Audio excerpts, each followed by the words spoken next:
What is up, guys? It's Ian, and I'm back in my bedroom studio. And today I've got a very special video that I should have gotten out a little bit earlier, but opening day just kind of blindsided me. Anyways, today I've got a very special video for you that I know you all have been waiting for, and I know you all have just been dying to see. I've got my MLB preseason predictions for the entire season. Let's go. All right, I'm going to start division by division, and we're going to go top to bottom, bottom to top, actually. I don't know why I said that. So let's see in the AL East how this one shakes out. I got Baltimore Orioles finishing in 5th. Shouldn't have to say much. This team really doesn't have much going for them. We're just waiting on the arrival of some of their younger players, and they're going to hold up the bottom of this division. In 4th place, this was a tough one. Narrowly, I'm going to give it to the Boston Red Sox. If Chris Sale was pitching, this is a whole different team, but they do have some injuries that concern me, and I just don't like their pitching a whole lot. I do like their lineup. I feel like they are kind of underrated. I feel like they're not getting the respect they deserve. I see them finishing around 500. I think that's a fair spot to put the Red Sox. In 3rd place, I'm going to put the Tampa Bay Rays. They lost quite a bit in the offseason, and they lost for all intents and purposes. They lost their ace, Blake Snell. It's not anyone else on that team. It was Snell. I watched the World Series. He's the only guy that could shut down the Dodgers. Aside from that, they lost Renfroe to the Red Sox. They lost some other pieces. We're kind of awaiting when, their top prospect, shortstop, #1 prospect in baseball the last 2 years, I think, now entering. So whenever Wander Franco can get to the MLB, that's kind of what we're waiting for with the Rays. But Kevin Cash should pull something together. I'm sure they'll finish well above 500. In 2nd place, I got the Toronto Blue Jays. Really excited by this team. They took a big step forward in 2020 in the shortened season by making the playoffs. I know it wasn't as difficult of a road, but this lineup is really powerful. Bo Bichette, Vladimir Guerrero Jr., Kevin Biggio. They added George Springer, the cheater, who doesn't deserve a World Series MVP. They added all kinds of talent. Hyun-Jin Ryu is very good, underrated pitcher. Obviously I watched him pitch with the Dodgers for years. The dude's for real. He may not have a lot of velocity, but that dude can locate pitches, and he's got some nasty stuff. And I'm waiting on my boy Nate Pearson. That guy was throwing 101. He can absolutely pump Ched, and I cannot wait to see what he brings this season and in the future. Toronto, really like him. Could see them possibly getting in the playoffs this year. And in 1st place, there's really no question. Of course, it's the New York Yankees. They have the best roster in the American League, I'd say. You add Garrett Cole, and then you're going to get a full season of him pitching in that rotation. Aaron Judge, I think, is due for a huge, monstrous season. He's really a superstar that's kind of on the verge, and I'm ready to see how he goes. The AL Central, Detroit's going to be in last place. This team really is kind of waiting for Miguel Cabrera to just go off into the sunset. And 4th place is a controversial one. I'm going with the Cleveland Indians. I do not like their lineup at all. I really feel like outside of Jose Ramirez, there's not a lot going on in that lineup. There really isn't. Losing Francisco Lindor was huge. I get you're a small market, but I don't see how you can have a player like Lindor and let him go. And the New York Mets, who just gave him $340 million over 10 years, did exactly what you need to do. And you get a guy like that, that is exactly what the Cleveland Indians should have tried to do. I like their rotation, kind of. I think Shane Bieber's awesome, but even then, the rest of that rotation, it doesn't. They haven't proven anything really. They did lose Clevenger. They also lost Carrasco. Corey Kluber's long gone. They've lost a lot of key veteran pieces that we know. There's a ton of uncertainty with this team, and I'm not sold on them. I really am not. I don't think their offense is capable of holding up a winning record in 162 games. Now in 3rd place, I'm really feeling the Kansas City Royals this year. They're my dark horse pick. I could see them in the playoffs. Honestly, I would not be surprised. They added this offseason. Adding Andrew Benintendi, adding Carlos Santana, an on-base machine. Benintendi's a guy that I've been waiting. I think is a budding superstar, and I think he was in Boston. I don't think he's reached his full potential, and the rest of that lineup, Jorge Soler is very, very talented. They have tons of other guys. Whit Merrifield's a star. Hunter Dozier, they have really, really good options in the lineup, and people bash that starting rotation. Brady Singer and Brad Keller are a couple decent, I'd say 2-3 guys. They don't have an ace, okay? They don't have a Bueller, they don't have a Bauer, a Kurt. I'm just naming all Dodger guys, but they don't have that Garrett Cole, Jacob deGrom type guy. I get that, but they have a collection. Then you got Mike Minor and Danny Duffy, guys that they can hold their own. And if Mike Minor can pitch, and if you can get somewhat 80% of the Mike Minor we had in 2019, I think it was, with the Rangers, this is a good team. Like, this team, and if their bullpen, you know, Wade Davis is coming back, Greg Holland's coming back. There was some magic when they pitched in Kansas City, you can't deny. I honestly see them buying at the deadline. I really do. I see this team buying a starting pitcher at the deadline. Minnesota Twins in second place. Really, really like their lineup. Don't love their rotation. Kenta Maeda pitcher the Dodgers, so I watched him pitch a lot. I think he's a solid pitcher. I don't think he's an ace that he was made out to be. And I don't think Minnesota can rely on him to be that ace. So we'll see. I think Minnesota's really good, though, and I think they definitely find themselves in the playoff conversation. And then in first place, the Chicago White Sox. I'm all in on this team this year. Absolutely. Even without Eloy Jimenez, that team's very, very good. Very good lineup. Just about every position. You've got a very solid to superstar player at that position. Their starting rotation. They remind me a lot of the Chicago Cubs, actually, in 2016. Really. They have veteran starters, obviously with one young star in Giolito. But it seems like they have veteran pieces to pitch, especially in the bullpen too. And they have a young collection of stars in the lineup. So hopefully they're able to manage it better than the Cubs have. AL West, number 5, Texas Rangers. Need I say more? Joey Gallo. The rest, throw away. Sorry. In fourth place, this is another controversial pick, but I'm going with the Anaheim Angels. And that's right, Anaheim. Not Los Angeles, Anaheim. They are Anaheim's team. They're not LA's team. They are Anaheim's team. I'm going to say that, and I'm going to beat that into your head through every video you watch whenever I talk about them. I get that you're having a full season of Rendon, and I get that we're going to get Ohtani back, and we might get him starting again, but I as much as I love Ohtani, and I want to see him succeed, he's one of my favorite players in the league. Without a doubt, I love watching Ohtani play. He's been way too inconsistent for me to bank on this season in my predictions. The guy can hit. We know the guy can pitch. But I'm going to need one season where I really see him as a pitcher and as a hitter pretty much throughout the whole season without serious injury for me to really buy into seeing anything like that. And then the rest of that lineup, I mean, Albert Pujols, really... Justin Upton's fine, but he's always, in my opinion, been one of the most overrated players in the league, and I think that still is true now. He's not a very good fielder. Mike Trout's awesome, but we've seen for years Mike Trout can't carry this team. He can't carry a poor starting rotation where Griffin Canning is your ace. I see him with another sub-500 77-win record like always. Third place, I'm going to give it to the Seattle Mariners, too. That's kind of a controversial pick, but I like them a lot. Jared Kelenic should be coming up pretty soon. Kyle Lewis.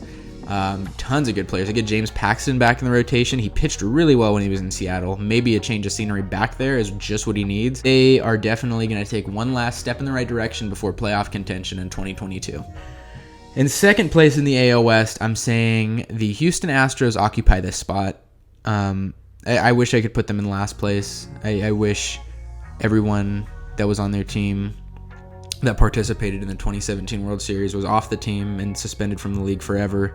But sadly, Rob Manfred's a clown who doesn't believe in justice and makes horrible decisions and continues to make horrible decisions. Oakland A's in first because I think despite the losses they have, they negated all of them. I'm definitely rolling with the Oakland A's. I see them finishing close, maybe a little under 90 wins, but I think that's all it'll take to win this division this year. Not a very good division. Now I go to the NL East. This is the hardest division because this is 5 good teams. Well, okay, this is 3 good teams and 2 really, really great teams. So in 5th place, we have the Miami Marlins, who made the playoffs last year, and it really sucks that they're going to have to be in last place because they're good. And I see them finishing, close to 500 for a last place team. This is the best last place team in baseball you'll find. Now in 4th place, this was tough. I got the Philadelphia Phillies. Now the one thing in this division, I think there's a cap on how many games they're going to win because when your last place team is finishing close to 500, you're not going to have, like in the NL West, which we'll talk about later, where you're going to have 2 teams that could win 100 games and then 2 teams that could lose 100 games. So I think the Phillies finished close to 500 as well, probably a little over, I would say. They have too much power in their lineup. Still, Bryce Harper, Real Muto, Alec Bohm, Rhys Hoskins, very good lineup. But in 3rd place, I have the Washington Nationals, based on the fact that I really, really still love their rotation. Max Scherzer, Patrick Corbin, Steven Strasburg coming back. Don't forget, the year they won the World Series, they started off really, really bad. And I think they started like 19-31. They came back and they ended up winning the World Series, obviously. So This team is very capable with their pitching. They will probably make a good run late in the season. In second place, I got the New York Mets. I really like this team. I really like what they did this offseason, getting Francisco Lindor, locking up Francisco Lindor. They have a star. That's one thing I think the Mets have failed with for years, is to have a consistent superstar offensive player. They haven't done well with that for whatever reason. This lineup is solid. This starting rotation has never been the issue. Jacob deGrom's the best pitcher in baseball, and you will not get me to think differently. He is the best pitcher in baseball. Somewhat have questions about their bullpen, and I just don't think they overall are the best team in the division. I think that's easily the Atlanta Braves, who, in my opinion, are the second best team in baseball. Sorry, Padres fans, they are. They're better than you. They're a 100-win roster, 100-plus win roster, but they win closer to 90, 95 games this season because, like I said, there's a cap on how many games you can win in this division. All right, NL Central, 5th place, Pittsburgh Pirates, Brian Hayes. That's about the only good player on the team. You know, they're not doing well. Neil Huntington, one of the worst GMs in baseball. I'm sorry. I don't mean to attack anybody, but he has really done a poor job. The downfall with this team started with that Chris Archer trade. I don't know how or why you trade Austin Meadows and Tyler Glasnow to the Tampa Bay Rays. Now Chris Archer's back in Tampa Bay. 4th place, I'm gonna go really controversial with this one too. I'm gonna put the Chicago Cubs. I am as unimpressed as you can be with their starting rotation. I don't think Kyle Hendricks is that special, and outside of that, their rotation gets worse. Too many questions. I like Jake Arrieta, but he's not, going to be Cy Young Award winner like he was in 2015. And I like their offense. I mean, I like the pickup of Jock Peterson as a Dodgers fan. I wish him the best. He had a good spring, but I'm not, spring means nothing to me. Spring training means nothing. It means like a pro day for football players. It means nothing. They'll be selling at the deadline. Bryant, Rizzo, Baez, one of them might be gone come July. And in 3rd place, I'm going to put the Cincinnati Reds. These two teams are kind of interchangeable to me. I'm not overly impressed with the Reds. They do have my favorite player in all of baseball outside of the Dodgers in Joey Votto. Their starting rotation's okay. They definitely wanted to get out of the rebuild quickly, so they added a lot of pieces, and now Trevor Bauer's gone, and they're already getting worse again. I think they're better than the Cubs, possibly. I think they have better pitching. I think that will hold them up. I still think, Patrick Mahomes' twin, Luis Castillo, and Sonny Gray are a couple of really, really solid top of the rotation guys. 2nd place in this division, I've got the Milwaukee Brewers. I do really like their starting rotation. I think it's underrated. I think Brandon Woodruff's one of the most underrated pitchers in baseball. I think Corbin Burns is really good. I think it's a really good top of the rotation. They have pieces throughout that I really like. They still have the best relief pitcher in baseball, and Josh Hader, absolute super reliever. And I like what this team's got going on. Don't love their offense as much as I have, but Christian Yelich is still a superstar. Keston Hiura, very good young player. I think he's a budding superstar as well. Lorenzo Cain, one of the best defensive players you'll find in all of baseball in center field. They still have a good enough lineup to potentially win this division, and their rotation is better than it's been in years, really. In 1st place, I had to do this because a lot of my friends are Cardinals fans, and I would just get absolutely pelted and destroyed and beat up. They are passionate. They're some of the most intense fans of all of sports. So I have to put y'all in number 1. But I really do genuinely believe the St. Louis Cardinals have an edge over everyone in the division, especially getting Nolan Arenado. They have Arenado and Goldschmidt on their team. I mean, those were arguably the 2 best players in the NL West throughout the 2010s. You could argue, you seriously could, that those of position players were the 2 best during the 2010s in the NL West. Finally, the NL West, my favorite division, the division I watch all season long. In 5th place, I've got the Colorado Rockies. They lost Nolan Arenado. I mean, seriously, it's Trevor Story. And Charlie Blackmon still is a good offensive player, but he is very much a liability in the outfield. I mean, when the Rockies' starting pitching is their biggest strength, you should be concerned. In 4th place, I'm going to put the San Francisco Giants. I don't know what everyone is freaking out about, trying to tell me this team's got a good offense. They are not good. This is not a good team. They don't have a good rotation. They don't have a good lineup. They don't have a good bullpen. I don't think they have a good manager. But I think they have a good general manager, and that's because he came from the Dodgers. Maybe a little bit of my bias is showing, but I am not sold on this Giants team whatsoever. Their offense is a bunch of old, washed-up dudes. Posey, Belt, Crawford. And then some young guys that, outside of Mike Yastrzemski, I haven't seen anything to be impressed. I don't care. They did good in 2020. Okay, cool. You did good in a 60-game season. This team finishes a lot closer to 100 losses than people realize. I'm not sold on them, and I don't know why anyone is putting them ahead of my third place team, the Arizona Diamondbacks. What are you guys hating on this team for? I remember before this shortened season in 2020, everyone was telling me the Diamondbacks were a sleeper pick. They could see them in the playoffs. They're still a good team. They retained all of that roster, and they have a good young farm system coming up. Like, they're not a bad team. They have Ketel Marte. They have Madison Bumgarner in the rotation. Zach Gallen. This is a solid team. Cole Calhoun should be coming back. I don't know. This team gets disrespected, and I don't see why. I seriously don't see why. I see them finishing closer to 500 than a lot of people do. They're not a bad team. They're playing in a tough division with two great teams at the top, so it'll prevent them from, moving up any further. But I don't get the hate for the Diamondbacks. I live in Arizona, and I'm going to try to make it out to Chase Field. I want to rent out the pool one day. So hopefully they give us some competitive baseball to watch. Seriously, they do this every year. They finish closer to last place. They finished in last place, I think, last year in a 60-game season. Again, don't put too much emphasis on last season. Yes, the Dodgers are the world champions, and they're deservedly that because the teams that got to the playoffs, once the playoffs hit, yeah, that matters. But this team is definitely a lot better than people give them credit for. And in second place, I got the San Diego Padres, who, in my opinion, probably have the best rotation in baseball from top to bottom. They have Fernando Tatis, who's one of the top 10 players in baseball, arguably.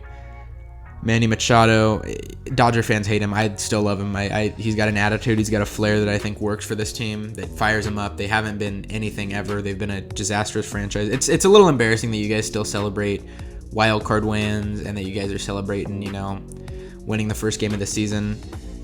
It's a little embarrassing. It screams insecurity, and it's one of those cities that they haven't had a lot of wins, kind of like a Cleveland. They have reason to be happy, as much as I hate to admit it. This team could win 100 games. They are really, really good. I'd say the third best team in baseball behind the Dodgers and the Braves. But in first place, it's the LA Dodgers. Let me just tell you their starting lineup. Let me read it off to you. Mookie Betts, Corey Seager, Justin Turner, Cody Bellinger, Max Muncy, Will Smith, Chris Taylor, Gavin Lux. AJ Pollock is on the bench. You could platoon him with Chris Taylor. And that's not even mentioning guys like Matt Beatty and Edwin Rios. Austin Barnes is one of the best defensive catchers in baseball. He's on the bench. Seriously, the lineup is... And I haven't even talked about starting pitching. Okay, they went out and added the 2020 NL Cy Young Award winner Trevor Bauer. All right, now without further ado, let's do the seeding for the playoffs right now.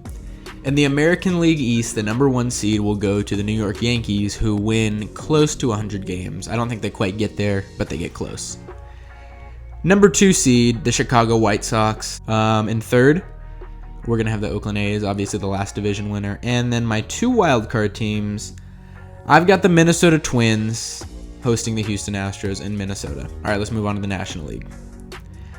First place, obviously the Dodgers, number 1 seed.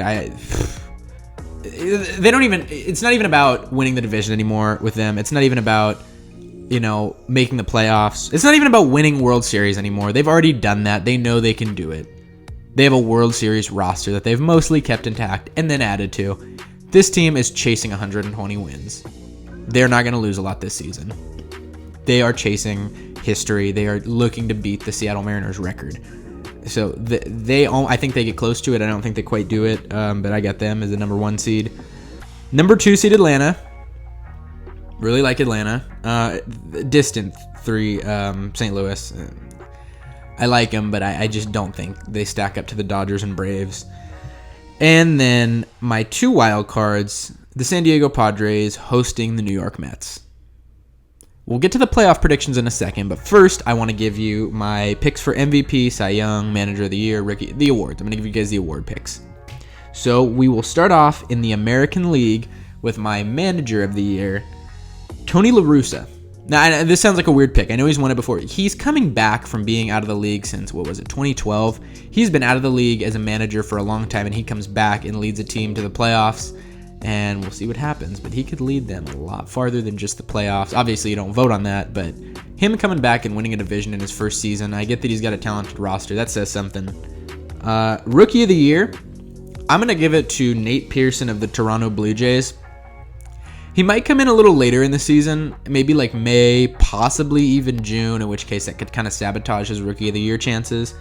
But this dude is really, really good. I don't think people realize it. He was a first-round pick for a reason. This dude, I don't see him getting talked about a whole lot. He, absolutely is a flamethrower. This dude's insane. He may not be the most popular pick for Rookie of the Year, but I don't know, man. When people start watching this guy pitch, my boy Nate Pearson, electric stuff. He will be the ace of the Blue Jays in short order. Cy Young Award winner, I'm going to go with Lucas Giolito. I looked at his advanced metrics, looked on Fangraphs.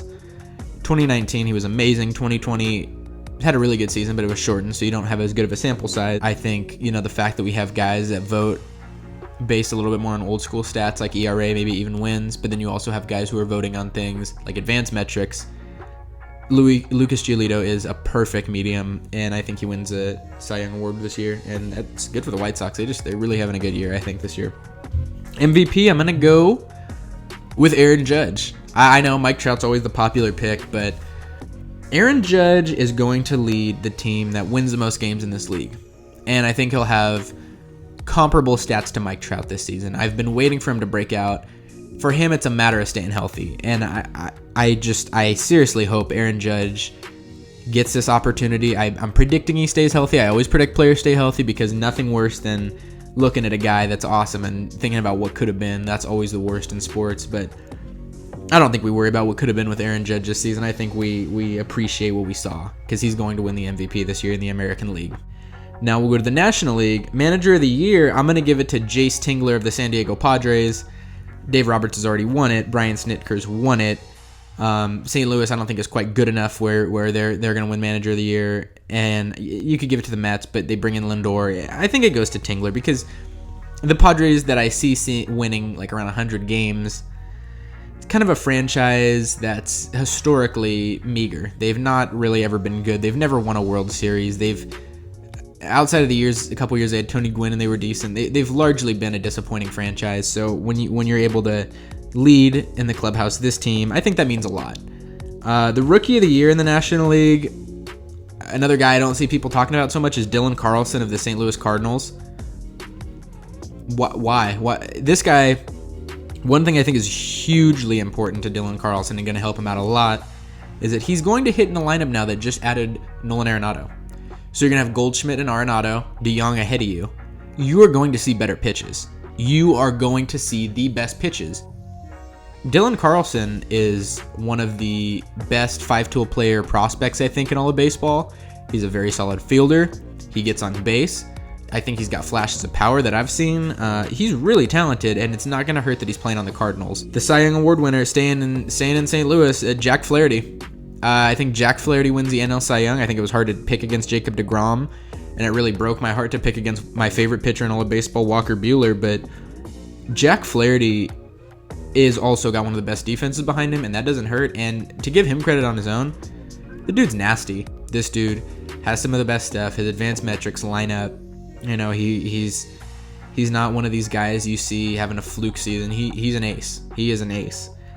And the MVP of the National League, I could argue him and Votto, my two favorite players that aren't on the Dodgers. I'm going to say Ronald Acuna Jr., the Atlanta Braves. Juan Soto's a popular pick here. Obviously, Mookie Betts, Cody Bellinger, Seager, Machado, Tatis, all popular picks. But I'm gonna opt with back-to-back Atlanta Braves winning MVPs. Last year it was Freeman. This year it's Acuna. Like I said, he's one of the most exciting guys in the league to watch. Excellent fielder, total five-tool player. Leadoff guy, spark plug. How can you not love Ronald Acuna Jr.? The dude's an absolute stud. All right, I love filling out brackets, and I'm sad that March Madness is coming to an end.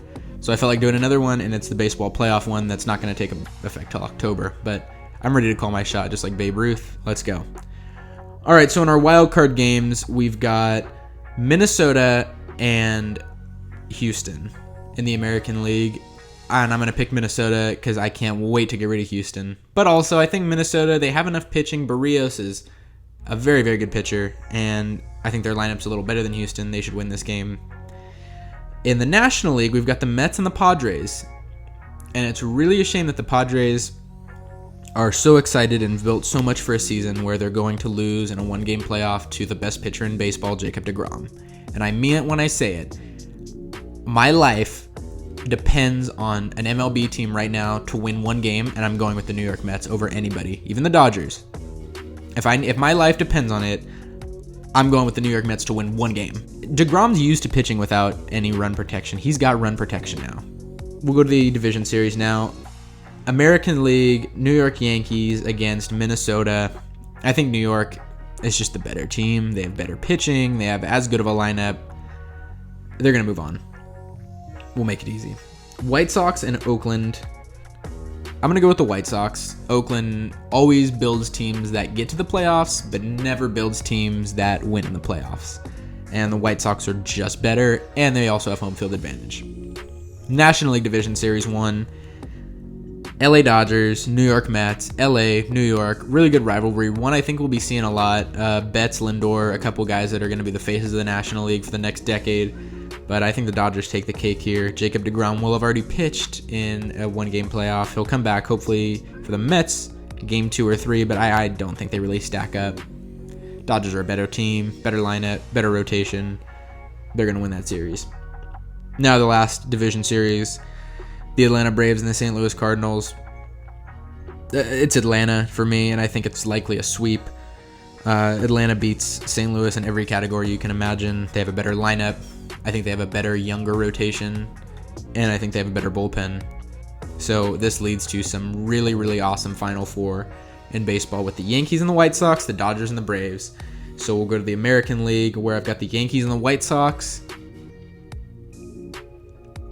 And I'm picking the White Sox. I'm not saying that the Yankees don't have a good team. They'll have home field advantage, but I really, really like the White Sox this year, man. I'm telling you. They took a big step in the right direction last year. They've been building for this. Rick Hahn's done an excellent job as GM. They have veteran pitchers, and they have a good young lineup that Eloy Jimenez should be back for come playoff time. Similar to the Chicago Cubs in 2016, you're going to have kind of like a Kyle Schwarber situation. He goes down really early at the beginning of the season. And the White Sox, definitely my pick in the American League. They have Liam Hendricks, arguably the best relief pitcher in not only the American League, but all of baseball. They've added a lot of good pieces. Lance Lynn is a very good pitcher that they added to Keuchel and Giolito. And those three will definitely be able to carry them through the American League into the World Series. I filmed this video with the intention of saying Atlanta beats the Dodgers, but I can't do it. I'll show you my paper right now. I have Atlanta winning. I have Atlanta beating the Dodgers because I do have my concerns that when you get that close in talent, the Dodgers and Braves, I think, are about as close as it gets in terms of talent in baseball. The Braves are the next best team in baseball. They have a very, very good rotation and a very good lineup, and you could argue a better bullpen. I do have my concerns about Trevor Bauer. I do have my concerns what comes playoff time when, pitching with the one eye closed, fun, but then, when you're giving up 3 home runs in a spring game and you're, chirping about, I'm doing it on purpose. It looks like, can he handle, he's not just a 2-3 guy anymore. He's the ace. He's the most expensive pitcher in all of baseball, and he's playing in LA. Can he handle the media? I have my concerns a little bit, but I'm gonna bank now. I can't pick against the Dodgers. I know I had Atlanta picked, but I can't do it. I can't do it. I can't say the Dodgers aren't gonna go to the World Series. They're too good. How could I not pick them? Come on, they're too good. Whatever concerns I have about Bauer, this culture can figure it out. It's not even about a jinx anymore. This team's immune to it. They're too good. Their lineup, their pitching, their rotation, their bullpen, their minor league system, their coaching, their farm system, their stadium. Everything about them is the best outside of the fans, except for me. Now we get what I think is going to be an excellent World Series between the White Sox and the Dodgers. The White Sox are a much, much, much more difficult opponent than the Tampa Bay Rays were last year. But I still see it going 6 games. And I still see it going to the Dodgers, baby. Back-to-back World Series champions for the LA Dodgers.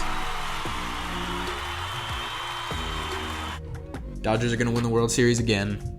Get used to it. This team might rattle off another 3 or 4 this decade. They're absolutely stacked.